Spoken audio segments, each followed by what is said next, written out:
But listen now, Flanagan's Wake, I hear people talking about it all the time. What do you all do this notoriety and success of it?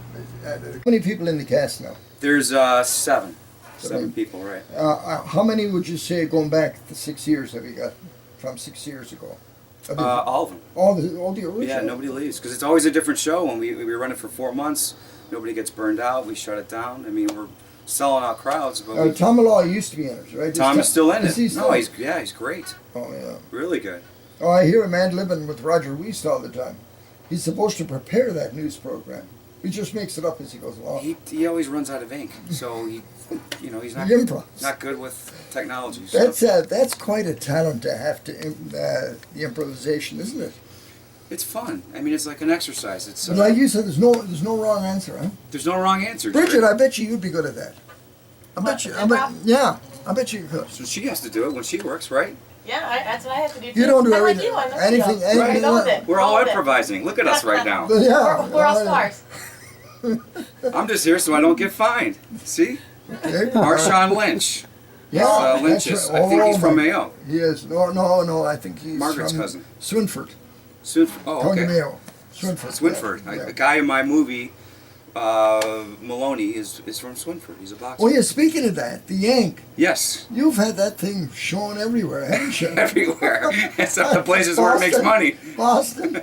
You were in Boston? We were in Boston. I'm going to San Francisco this Friday. It's in the San Francisco Film Festival. It's in the Sedona Film Festival in Arizona at the end of the month. Have you been to Sedona yet? No, I've never been to Arizona. I love it. That's where really? all the rich basketball players that have their houses there. I did not know that. Oh my goodness, you're Cactus talking about and wealth, basketball. yeah. Yeah, that's why I'm there. But let's get back to Flanagan's Wake. Okay. How many in the cast? 7? There's 7 at one time, but we have a few people that kind of, come in and out as well. So a typical night, people go in there and sit down, because I got a number of people that want to go to it. I just told them about it and they says, oh, that sounds like a lot of fun. Typical night, what happens? You have the audience sitting there, you guys come out, there's no curtain. Right. You just come out on the stage and what? You say, you down there, get off your butt and get up here. No, that'd be mean. We wouldn't call it butt. We call it something else. Oh, yeah. Basically we greet them at the door. We give them name tags so that we can call on them and say, hey, you're here to help us, participate and help us with the story. There's no wrong answers, and there's a bar over there, so if you need to get funny or make us funny, go ahead, help yourself. It's an open casket, because if we cremated him, it would take days for the flames to go out with all the fluids. And the answers don't necessarily have to follow the questions at all, do they? Well, it'd be nice if there was some logic. logic. My house, that's the way it is all the time. That's right. Mrs. Quinn says You're something. chaos. She says, I didn't ask you that. That's right. No, you know what? There's no wrong answers. Mm-hmm. So we want people to feel welcome and feel, that they can say stuff that we're not going to beat them up. So. Does anybody say something that's really, really bad? Have you ever had it Yes. where you say somebody comes up, something shocks the whole audience? Yes. Why do you do that? You roll with it. you make the joke on them. I mean, really, think about it. Well, again, you don't set out to humiliate anybody. No, but if they're going to do something like that, they're going to humiliate themselves. But I mean accidentally. Oh yeah, if they do it on purpose, I can see that. But accidentally. No, I mean, it never really gets over the top. Anybody swear?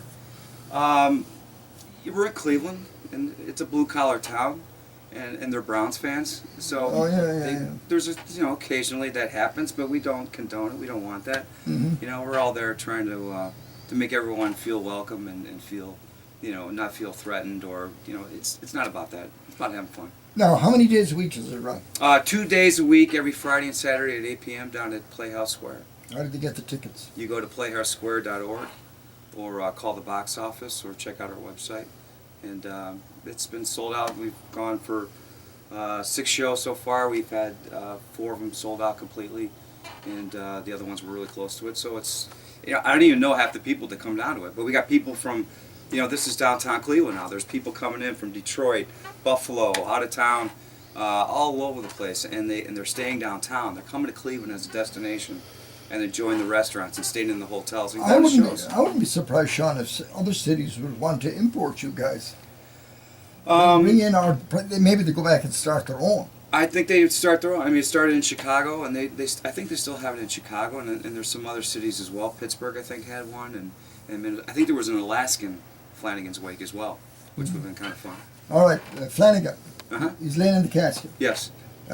What happens? How does the story evolve around him? Well, basically, he's had his demise, and we have to find out Died, from the crowd. right? We don't know how he died yet, though, Mhm. because we have to find that out from the crowd. And there's Father Damon Fitzgerald. There's his best friend Brian Bailey Bunyan. There's the mayor Gene Foster, who's the mayor of the town, and everybody has their own. They want to get Flanagan's loot. They want to get his land, and they're all up there, putting their stake in their claim. And the audience goes up there and stakes their claim. So we don't know what the audience is going to say. We don't know how he's going to die. We don't know what songs I'm going to have to sing. So it's fun. It reminds you a bit of The Waking of Ned Devine. Remember the movie The Waking of Ned Devine? I do, especially Yeah. when that guy was on the motorcycle naked. That reminds me of Flanagan's Wake. Bridget, I hope you closed your eyes when you saw that movie. The guy was riding a motorcycle naked. Did you see it, Bridget? No, I haven't. You didn't? You You didn't see it? No. It's one of the best Irish movies I think ever made, next to The Quiet Man. Quiet Man, definitely. Yank, yeah. Yeah, and The Yank, of course, definitely, definitely. We're going to come back and talk more about that, and we'll tell Bridget about this movie, and she'll be running home to tell her mother to watch it. Okay, coming up next, we're going to hear from a fellow named Pat Quinn in Chicago.